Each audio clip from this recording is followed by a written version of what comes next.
This is the ReThink series podcast. I am Raheem. This is Israel, Chief Creative Director of Ideas Creative Inc. Chief Creative is fine. It's just Sorry, upgrading. yeah.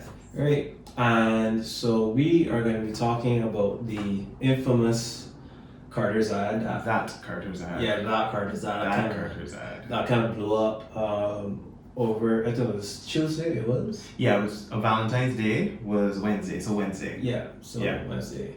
Yeah, and kind of, we're going to discuss certain things from a design aspect and also kind of, Design and marketing. Design and marketing aspect. Yeah. And kind of, I guess it kind of, because I'm not sure it's social critique, but like kind of like a broader analysis. A broader analysis of how it fit, what happened, Yeah. those sorts of things. Yeah, pretty much going on the subject of context. Yeah. Right? Yeah. Why it matters, why you need to understand it, and also how approaching it from things like when you understand the context, why a certain ad or certain ad campaign can be good, or why a certain ad campaign can be bad. So Yeah. we've been looking at those two examples of that. Mhm. So to start off, the Carter's ad. Yeah. So last weekend, Carter's launched their part one of the ad campaign. So it started with the guys sitting in a room, employees of Carter's, kind of lamenting last year's ad, the impact that it had on them, things that were happening as they came into store with ladies coming to shop. It was hilarious. Yeah. And then the marketing manager, social media manager came into the room and they were, citing their grosses to her. And then she was like, "Don't worry, I got you guys covered." So everyone had the whole weekend to ruminate, what was Carter's actually going to do? Mm-hmm. And there's examples of good advertising and bad advertising. So we have two similar examples that we could look at. Mm-hmm. And we have an international example and we have Carter's. Yeah. So the international example that we have is Bud Light. And usually, if anybody is aware, what happened last year with Bud Light had a tremendous brand miscalculation. Bud Light is a brand that is usually partnered, identifies with a lot of young, male, energetic, athletic, as the marketing VP said, the frat boy culture. Mm-hmm. But Bud Light was America's beer. Bud Light could be found at any Super Bowl party, 4th of July weekend, family gatherings, Bud Light was found everywhere. And Bud Light decided, she came in, so the context is that after 43 years, Bud Light was taking on a new marketing manager. So there was a marketing manager there for 43 years who had built up all that marketing equity with Bud Light. And she came in as somebody new, and she said she was tasked with revitalizing the brand because Bud Light was supposedly tanking in sales, doing poorly. The brand was on decline, as she put it. Mm-hmm. And so she brought in a brand ambassador, Dylan Mulvaney. Now there's controversial context about that. People say it wasn't a brand ambassador, they were just doing a one-off can with Dylan Mulvaney, put his face on the can, etc. But either way, Dylan Mulvaney isn't exactly who you would use if you want to target the frat boy culture. There was a tremendous miscalculation there because she figured that they could turn Bud Light around. Well, as we know, people boycotted Bud Light. Oh yeah, I think boycott is an understatement. It's an understatement. Big understatement. They lost multi-billions in sales. Yeah, across America. There was it also became a trend, I think, on TikTok and Twitter and the social media spaces. And I saw one extreme example I saw was a guy he bought a big case of Bud Light, I think it was. And then he literally shot it with... Yeah, Kid Rock. Kid Rock had a whole case of Bud Light. Yeah. I think Kid Rock was actually sponsored by Bud Light. Bud Light would be at all his shows, in the coolers, in the tour bus and everything. And Kid Rock was like, "Nope, we're not doing this anymore, Bud Light, you're dead to me." And he shot the whole... built his rifle and just shot the Bud Light. He's recently kind of backtracked off that. He's okay, we've punished Bud Light enough, we just need to get back to business as usual. But that was what was happening. People who were aligned with Bud Light before were like, "Nope, we're not doing this anymore, we're done." And that's the kind of thing you don't want to do as a brand. So Bud Light's faithful turned on them and backed away from the brand, all because of one, what I would say, tremendous miscalculation. And she knew what she was doing. She wanted to reposition, as she put it, her name is Alyssa. I don't know what her last name is. I do know what her last name is. I just can't pronounce it. Yeah. We're not gonna try, Yeah. lest anyone come after us for like I don't know. But so she knew what she was doing. She wanted to turn the brand to a different audience. She felt that more representation was needed, more inclusivity was needed. But clearly, that's not what Bud Light supporters wanted. Mm. So, alternately, however, we have the Carter's ad, which we know it went up. So the second half of the Carter's ad, I'm sure everyone in Barbados has seen it by now. Oh yeah, at least people that know what we're talking about. Yeah. And let me state right off the bat, like the ad was a shock. I would not have done an ad like that. Yeah. Like, me personally, given my personal values, I would not have gone that route. Yeah. I never liked the sex sales methodology from Daisy Banks' Calendar Girl. I felt it was ridiculous. I believe a product should be able to sell on its merits. However, take my personal values out of it because I'm not the market, one, and two, they're not my client. I would have done something completely different. But to be honest, I believe they understood their market very, very well. But what ended up happening was that there was a vocal minority who criticized the ad for various reasons. Chief among them, there was a scene in the ad where there was a man in a cage in chains, and chief among the criticisms, as we understand it, because the criticisms seem to have happened in the Instagram comments. Yeah. So when the posts were pulled down, you couldn't see what you can get a comments bigger were. picture of it. But the initial criticism that everyone was hearing was that Carter's was being racist, and Carter's was being insensitive to the slavery history and that kind of thing. And Carter's is a white family-owned company. So people hit the vocal minority that went that direction went really hard on it. The secondary criticism, which I think was just probably trying to pull in a mass market critique, was that it wasn't suitable, it was salacious, it was essentially explicit. It was explicit in its content, although all of the men were fully clothed. Again, I wouldn't have gone there, me personally. I don't want to touch on that a little bit.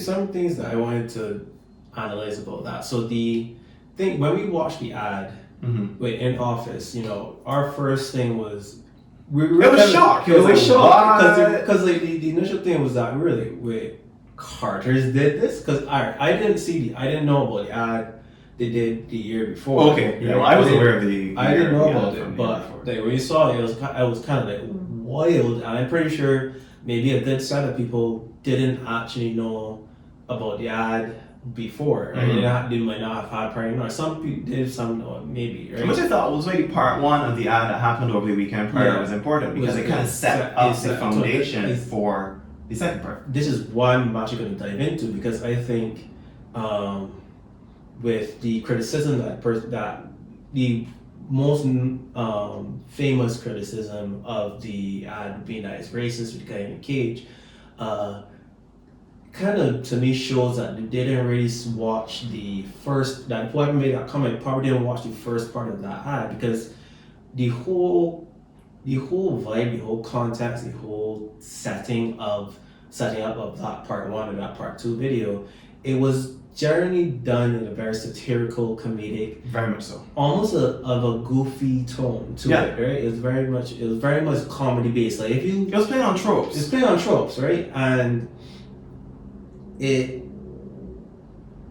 how should I put it? So when you saw the video, obviously you're gonna see the sexual innuendos, kind of like the more extreme versions of it all. But like when you dive deeper into it, it's like they're really just having fun. They're just having fun with them. Again, it was all tailored towards their products at the end of the day. They marketed all their products. The marketing really was just sexually innuendos spliced together with selling their products, right? And it was done around Valentine's Day. And that's why context matters because being done around Valentine's Day, the whole tone of the ad was along. Look, let's be clear. Valentine's Day, we talk about love. Valentine's Day is about sex. Let's be clear. It's sexually charged. It's sexually charged. Romantically Exactly. charged. But like what I really wanted to show, I wanted to talk about was that if you really watch the video, like, and it even shown in their dialogue, the video is more playing towards like S&M jokes, right? Mhm. Like, whips. Not sorry, they didn't talk about whips. We talked about ropes, chains being tied up, that kind of thing, right? Yes, it's salacious, right? But that's really where that was the root of where the I would say the context for that video existed, Mhm. right? So when you watch the video and you say that it is racist, kind of means that you really missed the point of you missed the entire context and the entire setup for that entire video. And I think it kind of shows how shallow that the criticism of racism is, because what I could say is really was a legitimate claim of racism is that the video kind of played on the objectification of black people and their physical and sexual promises. Mhm. It's not as bad nowadays, but it's still kind of a thing where some black people, especially in slave times, would be only seen for like, at least now in modern times, people are seen, like black men are seen for their being good in bed, or being these big masculine men. Do we need to show a warning for this video? Yeah. Like, I don't know if we need to put a trigger warning or something at the beginning of this, Yeah. but. But those kind of tropes are played. It even plays with black women as well. Yeah, right? so the tropes are there. The tropes are there, and like if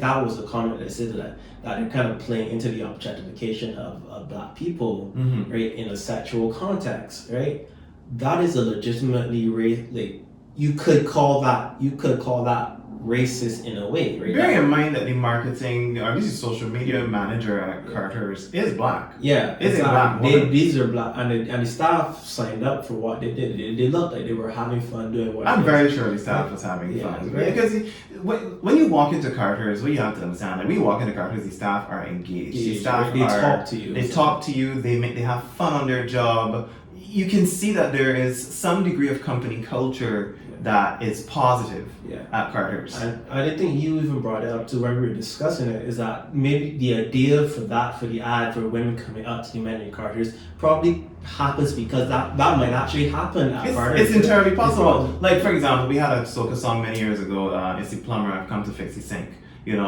Men and hardware and women, there's always there's always been there's always that sexual tension aspect, like a woman and seeing a man with a tool belt, and men fixing cars, men being firefighters, like exactly. So there's always been that tension of a woman seeing a man like doing something like that, and being like, okay, well, that's always been there. There's always been that attraction of a hardworking man, right? So again, with that in mind, you can kind of see that is really where the angle they were going with. Yes. Right? So when it comes to the fact that they're saying that it was racist, it was surprising that that's what people got upset about, right? And there was the secondary criticisms would have been, this ad is salacious, etc. Children on the internet. Now, firstly, most social media have 18 years old? Age restrictions. Yeah. 18 years old. So if your child is on social media, that's a you problem. Yeah. You're not monitoring it. That's a you problem. I will say this again. I would not have done that. Yeah. But it's not about me. Yeah. And that is a secondary criticism. That's a conversation that can be had in a different point in time. It is the one legitimate criticism that you can make. But again, as I said, when you look at the context properly, it really was mostly as a joke. And there are even counterpoints to that, because there's crop over and taking children to watch the bands, and there's beige and tube. Need I say more? Yeah. Okay, so there are counterpoints to that. Again, for this conversation, I am taking my personal values out of the conversation and looking at it more from a marketing perspective, and possibly what Carter's would have wanted to do with their ad. It was Valentine's Day, which, like you said, was the context. Lest we forget. It was in the context of Valentine's Day, what people do on Valentine's Day, what people want to get up to on Valentine's Day, etc. What people like. 3 things sell. There's comedy, there's sex, and there's bacchanal, right? Yeah. Or sex, satire, and scandal. Yeah. Those are sex, satire, and scandal. Things Those are like three enjoyable things that conversation. sell. Enjoyable conversations. Yeah. Beijers want to laugh. Yeah. Beijers want to gossip. Mhm. And, well, you could figure out the third one. So it's like, and any combination of those three things Yeah. will drive marketing, Yeah. right? And then bad news, obviously. But any combination of those three things are going to drive marketing. And this is what we know. That's where we are in Barbados. That's how we market to our people. And I want to dive more into this because we talked about social commentary, Mhm. but I want to design a lot time from a designer's perspective. Mm-hmm. The reason we immediately, well, again, we like with you wouldn't necessarily put out that kind of video. What we immediately gravitated towards the video and what we liked about the video was the thinking behind it. Yes, because that's the really understanding of their market. that's the true value of the ad and the true value of what they were doing, what Carter's were doing. Because like when we somebody had actually put the ad in a group chat of mine, and they said this is now the new standard for ads, right? The ad, obviously, okay, so let's take out the risque nature. And a new standard of ad in terms of like production quality, quality, like storytelling, all that. So yeah, like, Quality, take the sexually suggestive aspects out of it, right? alone. That was really what we immediately liked about it because we understood the thinking behind it. When everything that they did showed that they had a good understanding of their market. They had storytelling.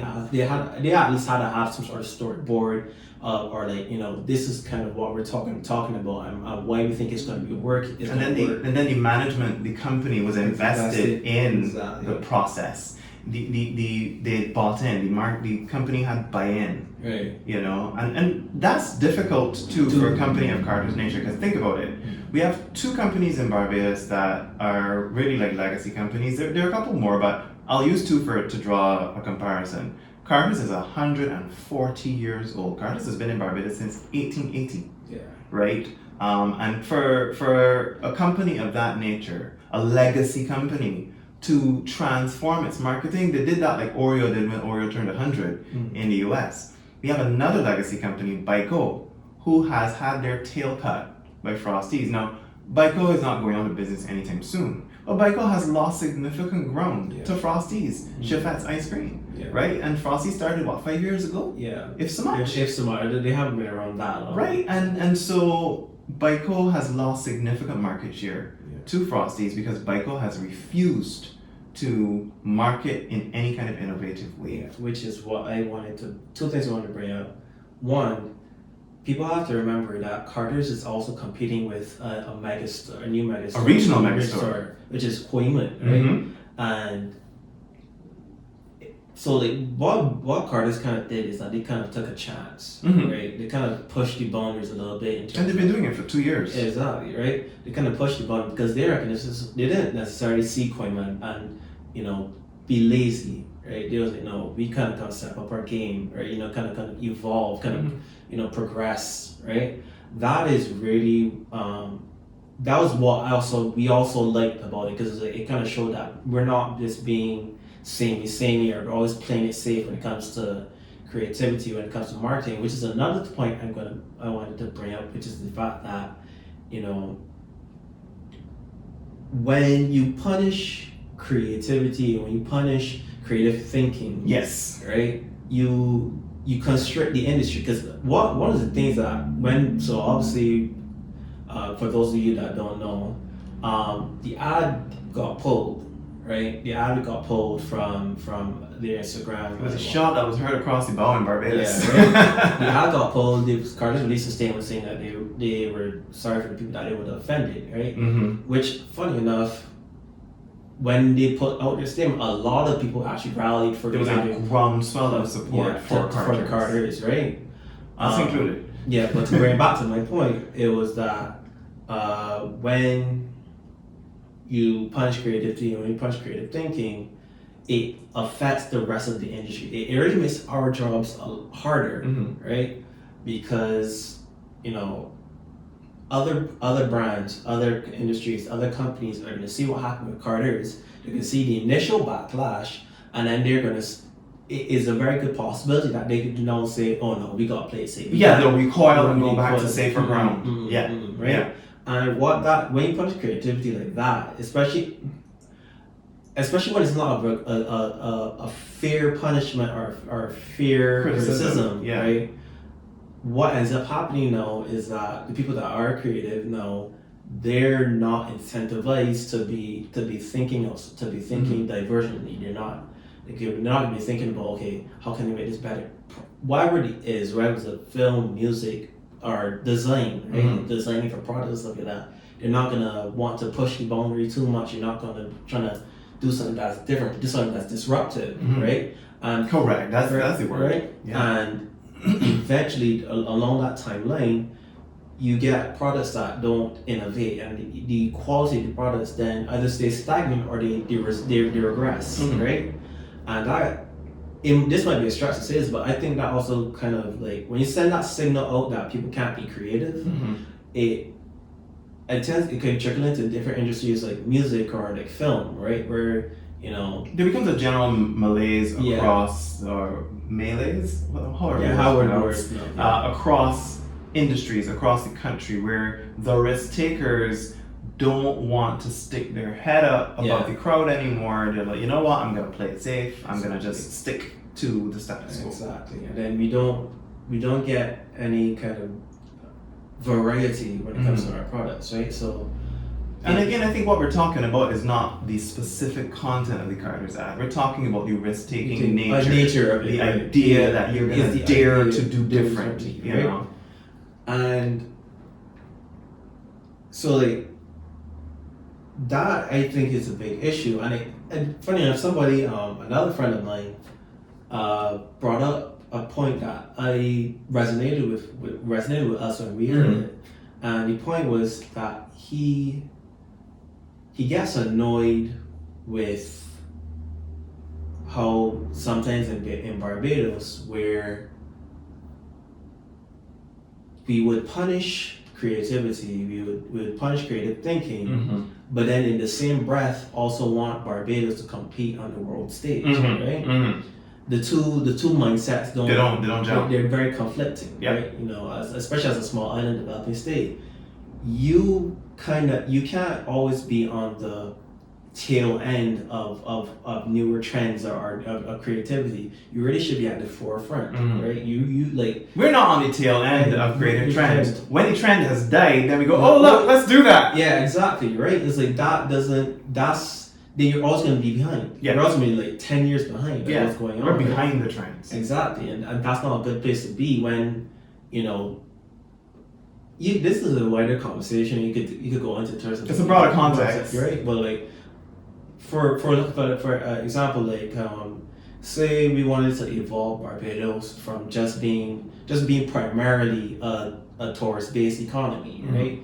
We want to evolve to different areas. When you punish things like this at a lower level, things like on that broader scale don't end up happening, right? What really ends up happening is those people tend to leave Barbados and they go be successful. We have brain drain, right? Like, I don't want to say this specifically, but like it kind of brings the question. Things like, would Rihanna be as successful as she is if she had done the music that she did but stayed in Barbados? Well, that's a whole. I think we discussed that before, where people are criticizing her poxy skin and saying she can't sing and blah. Right. But to bring it back in now to design, right? Now, you had some other thoughts about that in terms of like how we, like, if you were to break down everything towards the Carter's ad, like, okay, they had an idea, they designed it, right? And it got backlash. But if they had, as you were saying, like, if they had just kept the post up for, like, if they waited another hour, if they waited two, another hour, they would have seen the tremendous groundswell of support that Beijing's had for them. Right. And it maybe I think that is where they miscalculated, because there was a tremendous understanding of their market. Who is buying the paint for the house? Who is buying the curtains? Who's buying the fixtures that they want in the kitchen? The women buying them though. Yeah. You understand? So that's who's coming into Carter's to shop. Men are coming in when I need screws. Like, you know, I'm in the middle of a construction DIY project, I need drill back down, I need drill bits, I need this, the next, and the third. But the people who are coming in and making the decisions, even if they send the man out for it, the people who are making those decisions are usually women. Women are the people who are on the social media for Carter's, I would posit that when they look at the demographics of people who follow their posts, like their posts, etc., the overwhelming majority, probably 2/3 in those demographics and statistics, are women. Yeah. So I think they were right on the money in terms of targeting this ad to women. Where they miscalculated was taking down the ad based on criticism. Yeah. They could have, in my view, left that ad up for an extra hour, 2 hours, and they would have seen a groundswell of support. Their customers and their followers would have come to bat for them in the comments against the people who were giving the unfair criticism, and Carter's would have just kept their mouth shut, said nothing. I understand. So that's what you were going to say is like if they had just waited to see that kind of support, they would have gone the validation to show that they actually had a great design in behind their ad, behind everything that they did to market their products, right? Because the customers are the context, and I think this ad too, in the context of the tremendous change that has been happening in the Carter's social media for the last 2 years. Because when I check back, it's been about at least 2 years that they've really taken a pivot. There's been a tremendous change. And so this is just the eventual evolution of where Carter's was going. You know, the thinking, the mindset, the growth in terms of how can a hardware store just not say, yo, we got drills, we got lumber, we got hammers, Bram, come in and buy them.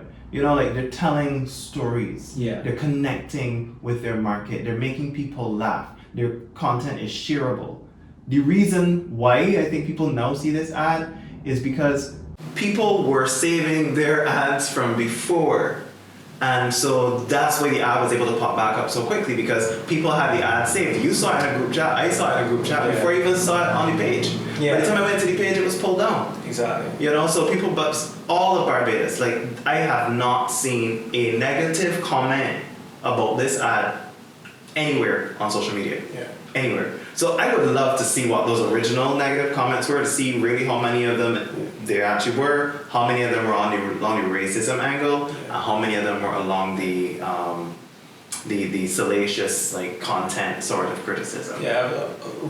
For those of you that are watching this either on YouTube, LinkedIn, or IG, we would like to hear what you guys had to think. Yeah, what are your thoughts? Like, what are your thoughts? Because it all lends a broader conversation towards creativity, design, and where we need to be when we're trying to progress as a society in terms of like our thinking, like our creative endeavors. You know, these conversations need to be had because,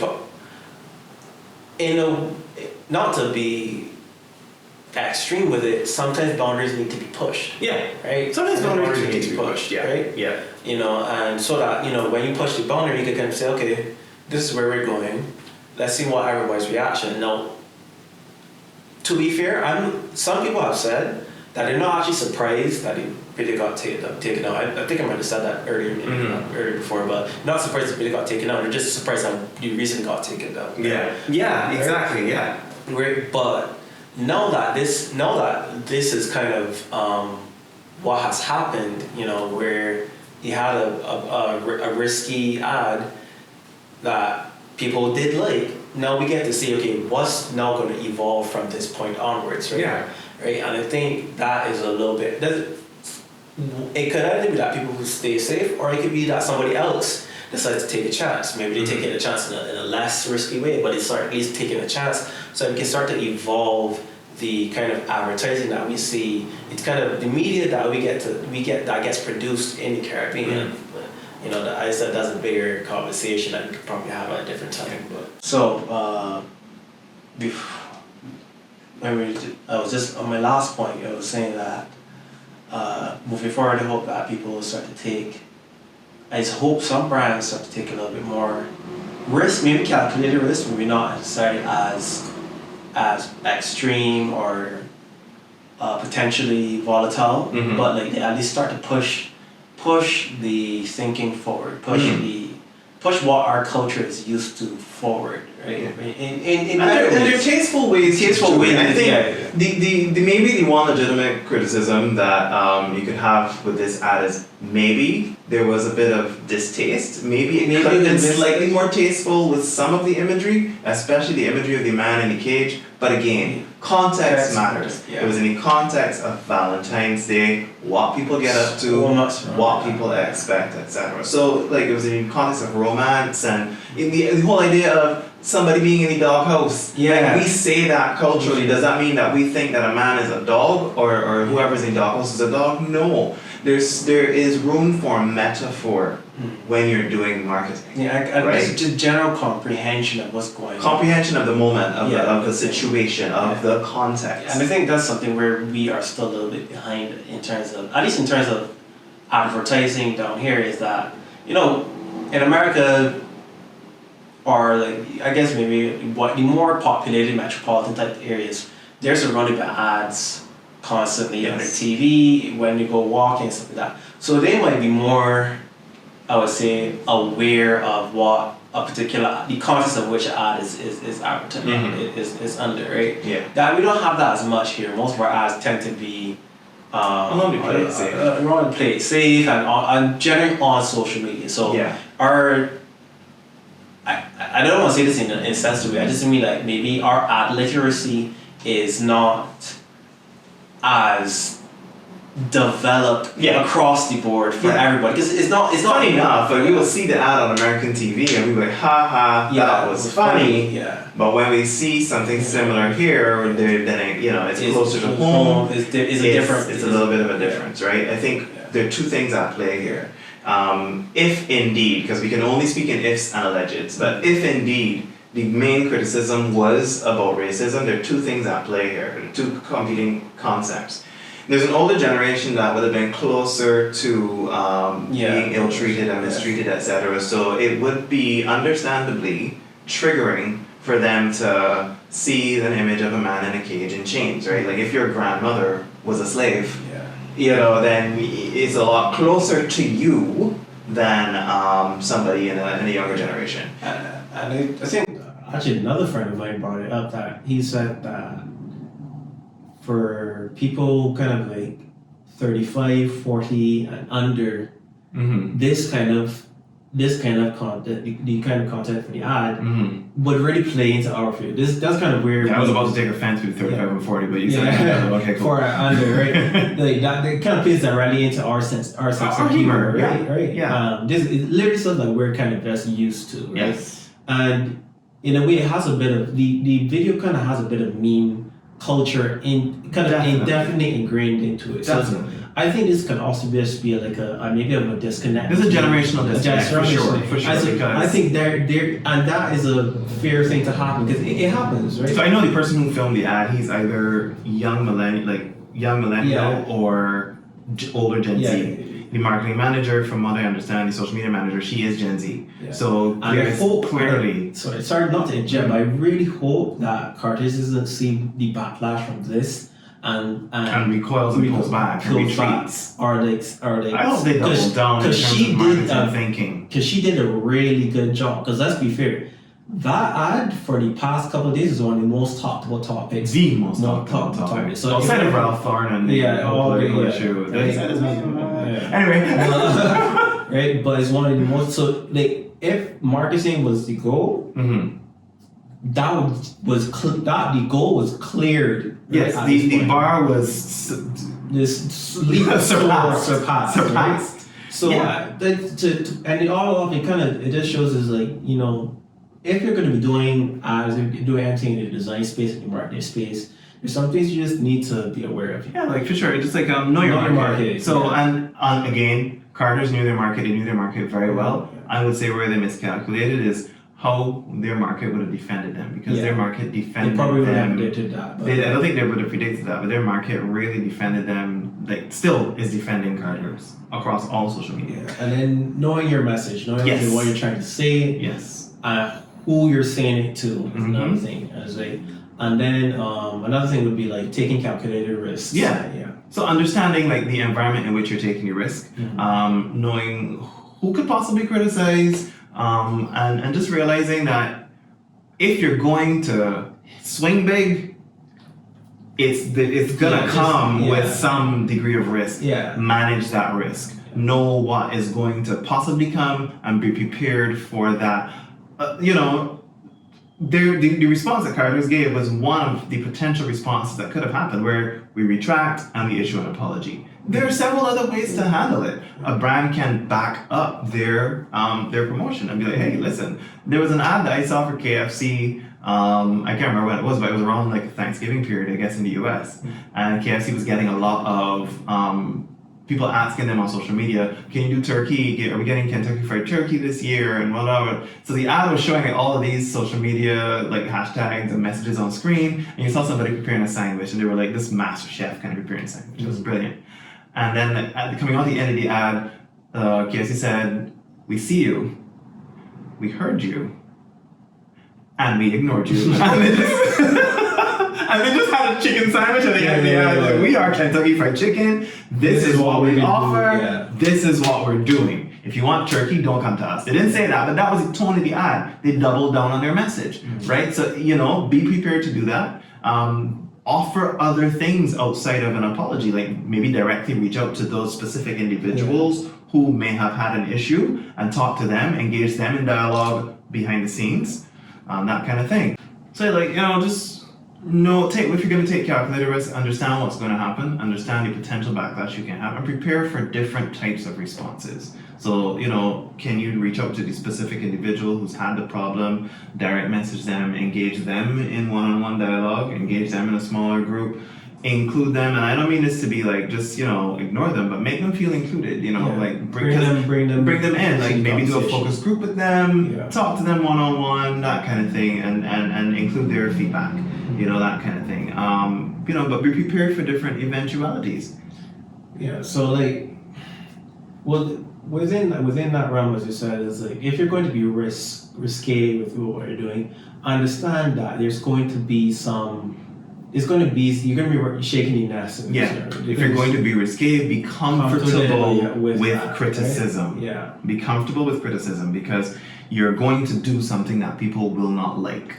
So be prepared for it. Be comfortable for it. Be able to sit in that space and be like, you know what? We did it. We stand behind it, and we're moving forward. Exactly. So, and then also for both the producer and the consumer, or the audience, marketing doesn't happen in a vacuum. It usually never happens in a vacuum. There's always a context for how the ads that do get shown, how they get shown. Because for people that are in the marketing space, and for those who are at least marketing adjacent, we all know that, for instance, an ad like what our artists put out, they wouldn't have put out an ad like that if along the lines they did not think that this is what the audience would like. Correct. Right? Like if we were a culture where that kind of stuff just never would fly at all, it wouldn't have even made it past the idea phase. Right? People like to think that Barbados is a conservative culture.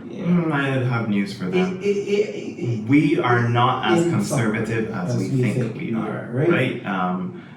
Individually, on an individual basis, that there's a difference, but as a society, we're not as conservative as I think. And so that's what it is. When you see something, so you have to understand, people don't marketing does not just put things out in a completely divorced from who their target is. You can't be tunnel visioned. Right. You have to be able to consider your immediate and broader context. Have a holistic view of what goes on. So. And sometimes that means knowing your risks and stepping forward anyway.